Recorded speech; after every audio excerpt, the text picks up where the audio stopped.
Hello, caregivers and friends. We are in Season 2 of Caregiver Tea Time, and it's all about our physical body. Today's episode is about nutrition, and it's going to be a long one because there's so much I want to tell you. I've been studying nutrition and providing weight management counseling for over 30 years, and I would have to say it's probably the most confusing subject there is. Nothing about it is simple. I used to tell my patients that it's like a part-time job to follow through with a healthy way of eating that fits your budget, your lifestyle, access to food, the preferences of people around you, not to mention cleaning up the mess after you're done eating. Your own unique genetics play a part too. The food you eat and your level of activity determine what genes turn on and off. Now add to that a microbiome, a microscopic world of bacteria and fungi living on our skin and in our mouth and in the entire intestinal tract. This tiny world communicates with our genes too. It seems like what we know about the microbiome is just the tip of a huge iceberg. I mention it because I think it's fascinating, but unfortunately, we don't know enough about it to make specific recommendations. I want you to be aware of it, though, because there's going to be medical breakthroughs coming anytime. I do know many other things related to nutrition that I think can be helpful for you. So today, I'm going to present the top 10 things I know about nutrition and eating that I'd like to share. And just to be completely transparent, what I've chosen to share is based on my culture and my core values. All in all, what I want for myself and everyone else is to enjoy what we eat and drink with the people we love.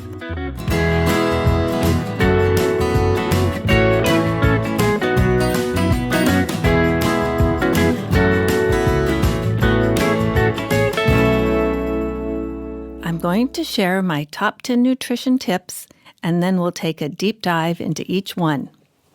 So number 1, drink fluids to keep yourself hydrated. Number 2, eat vegetables, fruits, herbs, and spices in abundance. There are some delicious ways to drink them too. Number 3, develop a healthy relationship with sugar. Number 4, develop a healthy relationship with fat. Number 5, develop a healthy relationship with salt. Number 6, learn about your appetite signals and what to do with them. Number 7, if you start to feel totally confused about what, when, or why to eat, keep a 3-day food record. Number 8, wear clothes that fit you, feel good, and make you feel like you look good in them. Number 9, consider that when you prepare food for a snack or a meal, it is an act of love. And number 10, eat in company with others whenever you can. Okay, let's take that deep dive in. I put drink fluids to keep yourself hydrated as number 1 because if you don't hear anything else on this podcast, you will have heard the most important thing to remember. Drinking a glass of water is so powerful, it can calm your nerves. This is a good thing to remember next time you're around a toddler or anyone going through a meltdown. A glass of water for you and one for them. You will know how important drinking fluid is to you when you're not drinking enough. Your throat and mouth will feel dry, and your skin might get itchy.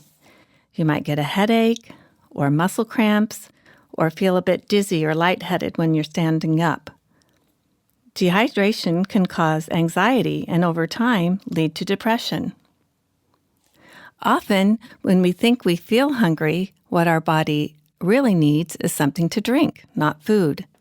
And to get a very rough estimate of how many ounces of fluid you need a day, round your weight up to the nearest 10 pounds and divide that by 2. So someone who weighs 160 pounds will need about 80 ounces of fluid a day, or 10 cups. A cup is 8 ounces, and most mugs and glasses are more like 10, 16, or 20. So actually, it's not as much as you think it might be. Everyone has their favorite beverages. You should know by now that I enjoy tea and my daily morning coffee. I think of coffee and tea as providing fluid ounce for ounce, although some will say that you need to drink more fluid when you drink caffeinated beverages, because caffeine is a diuretic, causing more urinary output. I keep in mind that the more caffeine I drink, the more likely it is to disrupt my sleep, so I don't drink enough that I think it makes a difference. But I do know people who are drinking all their fluids as caffeinated beverages, and so for them it would be important to look at symptoms of dehydration or add a cup of water in there for every 2 cups or so of beverages with caffeine. I'd like to share with you one of my favorite beverage recipes. It's homemade lemonade, sweetened with maple syrup and spiked with a dash of cayenne pepper. Years ago, I learned this recipe as a fasting beverage, something I could drink if I wanted to replace a meal because I was fasting for spiritual growth or limiting my calorie intake if I'd gained a few pounds. Actually, I just like the way it tastes and how good I feel when I drink it. So it's a very simple recipe. I juice 2 fresh lemons with an old-fashioned hand juicer like my grandmother used to use. This makes about 1/3 cup. I pour the lemon juice into a quart jar or pitcher, add an equal amount of real maple syrup, the kind from a tree, not the maple-flavored syrup we use for pancakes. You might think this is a tremendous amount of sugar, and I did at first, but it provides so much nutrition and health benefit that I think it's worth every calorie. It contains minerals and vitamins, including manganese, zinc, calcium, magnesium, potassium, iron, and vitamins B1 and 2. The total calories are around 270, and when you add water to make a quart, each serving is about 90 calories. I pour it over a big glass of ice, and that's 90 calories of nutrients that my brain and body will put to good use. The minerals will help my body absorb the water quickly, and the cayenne pepper helps with circulation and boosting my immunity. The lemon juice gives me vitamin C and helps with digestion as well. It's just so refreshing on a hot day or warmed up on a cold day. Number 2, eat lots of fruits and vegetables and herbs and spices. I like to divide fruits and vegetables into 3 groups by color. The dark, deep colors of orange, red, and blue are like berries and sweet potatoes, beets, and carrots. Fruits and vegetables that are white, like pears, potatoes, and onions. And then the dark green ones, like leafy greens and broccoli. Try to eat as many as you can, at least 1 or 2 servings from each group a day, and 3 to 4 servings or more of each group if you can. You can also drink your fruits and vegetables. And here's a smoothie I made at breakfast this morning. I call it the 3 Bs. I have a Ninja Smart Torque blender, which is a bit loud, but I use it all the time. In the blender cup, I put the 3 Bs. 1 cup of frozen blueberries, 2 small peeled and steamed beets, and these I buy prepackaged and shrink-wrapped, and 1/2 cup fresh, raw, organic broccoli. Then I drizzle a spoonful of honey and add 1 cup of whole, organic, or grass-fed cow's milk. Finally, I add a shot glass of olive oil and then a fruit that's high in vitamin C, like a peeled kiwi or orange. I screw on the blade and I hit the smoothie setting on my blender. These ingredients pack an extra punch because they are excellent sources of nitrogen, which provide the building blocks for nitric oxide, something I mentioned in the exercise episode number 3 of this season.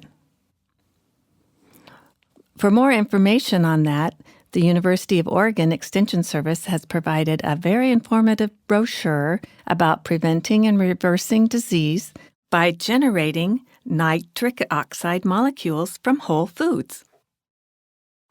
Sometimes I forget about using herbs and spices, but they can be a significant source of nutrients and something called phytochemicals or plant phenols that aid in keeping blood pressure and blood sugar in the healthy range and the immune system strong so it can prevent or fight cancer.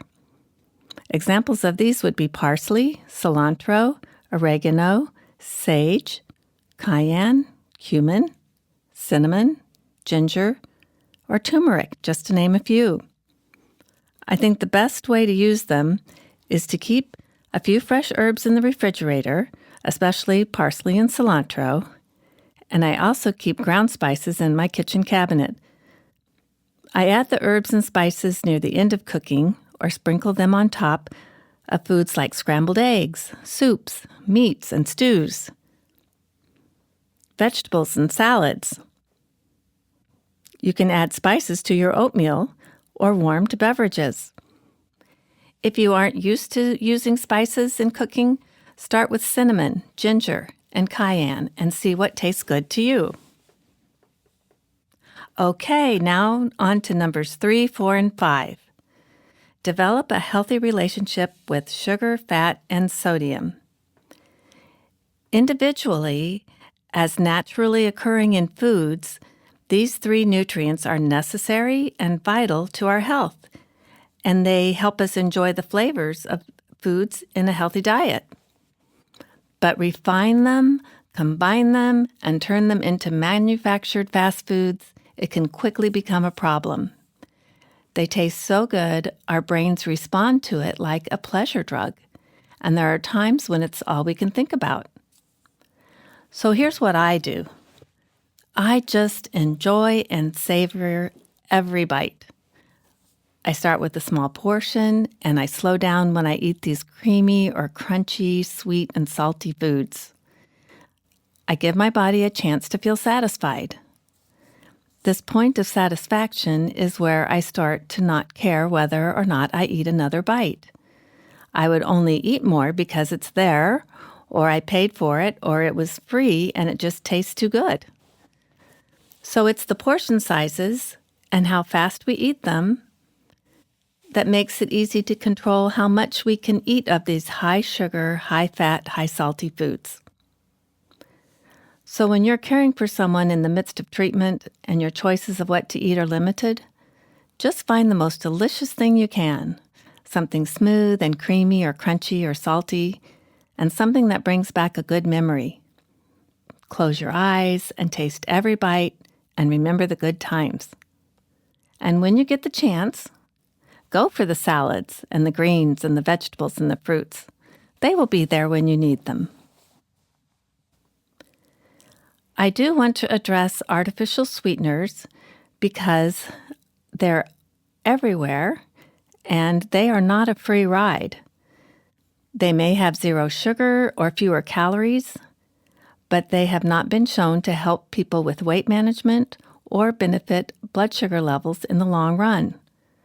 The artificial sweeteners used today include aspartame or NutraSweet, they're in the blue packets, saccharin in the pink packets, and sucralose or Splenda in the yellow packets. And now we have green packets with sweeteners like stevia and monk fruit. They are plant-based and so sweet a person needs only a tiny amount to find a sweetness similar to sugar. Manufacturers use asulfame potassium, known as ACE-K, neotame, and advantame in beverages and yogurts. So if you really enjoy the taste of these sweeteners, then it's not for me to say they are bad for you. I only want to suggest that you take time to find out if they are of a real benefit to you. It's possible they could be undermining your efforts to have better control of your blood sugar and weight. There's also a class of sweeteners called sugar alcohols that include mannitol, sorbitol, xylitol, and erythritol. These are neither sugars nor alcohols. They can have fewer calories per gram than sugar while still tasting sweet, but consuming too much can definitely cause gastrointestinal side effects. So it will be up to you to find out if they are a healthier alternative to sugar for you. Let's move on to fat. I prefer to use olive oil for salad dressing and in cooking. I always choose extra virgin olive oil from a cold-pressed method. This maintains the flavors and the health benefits. I avoid the olive oils labeled light, pure, or just plain virgin. To determine freshness of the olive oil, I check for a harvest date, not a best by date. I only buy olive oil in dark glass bottles, as olive oil can be corrosive to plastic and it gets rancid when exposed to light. One more very important fact I want to share about cooking with oils. Never heat the oil to the point that it starts to smoke. Both the fumes from the heated oil and the products formed when the oil breaks down from the heat are very toxic to our health. And I want to repeat that, they're very toxic. If this happens to you, as it has happened to me, just throw it away. Wipe down your pan, wash it clean, and start again. In regards to salt, think of it as a trace mineral your body needs in small amounts. It is these minerals in combination with water that help our body remove toxins and get rid of waste. These minerals are an important part of enzymes and how our body uses energy. I recently read the simple approach to keeping salt at a healthy level. Number 1, eliminate processed meats. Number 2, limit cheese intake. And number 3, use gray sea salt and rock salt like Himalayan pink salt. Water is the best delivery method for mineral intake, so you can drink it or bathe in it. In other words, drinking mineral water and soaking in an Epsom salt bath or foot soak are two great ways to increase our absorption of magnesium and calcium salts and other trace minerals. If you are under a doctor's care and have been told to restrict salt intake because of medicines you take or treatment you receive, it's vital to follow what your doctor recommends. Numbers 6 and 7. Learning about your appetite signals and what to do with them, and using a food diary can help you. Our bodies have hormones that let us know when it's time to eat, and hormones that tell us when to slow down or stop eating when we feel satisfied. However, there are different genetics behind how food tastes, whether we feel satisfied after a meal, and how low our blood sugar levels dip after eating. All of these factors can contribute to a person eating more calories over the course of a day than people with different genetic signals. If weight is a concern for you, the best way to figure out what to do is to keep a food diary for 3 days and learn about what signals you to eat and what kind of food choices you make when you have different moods. Knowledge is power, and learning about yourself through keeping a food journal can help you make the healthiest food choices for you. Okay, we're at number 8. Wear clothes that fit, feel good, and make you feel like you look your best. Okay, caregivers, I think we all have clothing in our closet that doesn't fit. We think we will eventually lose those pounds and get back to that size. Well, I've realized that my body shifts with age, and that means I need to let my wardrobe shift with it. Clothes that don't fit well can add to stress and discomfort. And clothes that do fit well help us to feel better about ourselves, and that is a motivator to make healthier food choices. Now for number 9 and 10. Look at preparing food for a snack or meal as an act of love, and eat in community with others as often as you can. As I said earlier, grocery shopping, cooking, cleaning up after a meal, it takes the time of a part-time job. It's a job we can enjoy or dread. As a caregiver, we're often responsible for providing food for our loved one as well as ourselves. So we have lots of opportunity to add loving energy and prayers as we bring food to the table. We can add flowers as a centerpiece to make our eating space beautiful. We can turn off the TV and play the radio or soft music in the background. We could make a quick phone call that brings happy conversation before sitting down to concentrate on the food in front of us. From my experience, the people I cared for had distinct likes and dislikes and strong opinions about food. At one point, enjoyment of food and mealtime became another loss as a result of taste changes from cancer and cancer treatment. There were times when all the food needed was a lot of ketchup and hot sauce to make it palatable. Other times, I had lots of leftovers. I tried not to take it personally or give up. I wanted to provide the most nutritious foods I could that was in alignment with the likes and dislikes of my loved one. In this situation, it's up to them whether or not they eat and how much they eat. It's up to me to make the best choices I can for myself.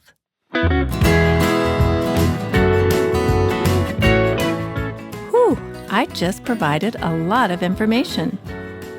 I hope you will take your time and listen to what I've shared, and if something feels right to you, give it a try. And if not, let the rest go. Here's my special message. A person can be healthy at any weight and unhealthy at any weight. I hope you will consider my journaling tip as a way for you to put into words what's happening in your body so you can make the food choices as healthy as possible. For our cheer, let's get back to our first cheer at the start of Season 1 of Caregiver Tea Time. I take care of my health and happiness.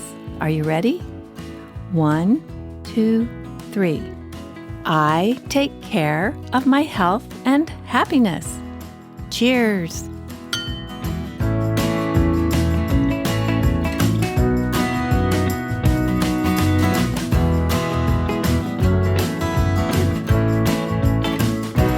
Nothing but the good things, nothing but the good things in this world, living in my heart. Nothing but the good things, nothing but the good things in this world, living in my heart.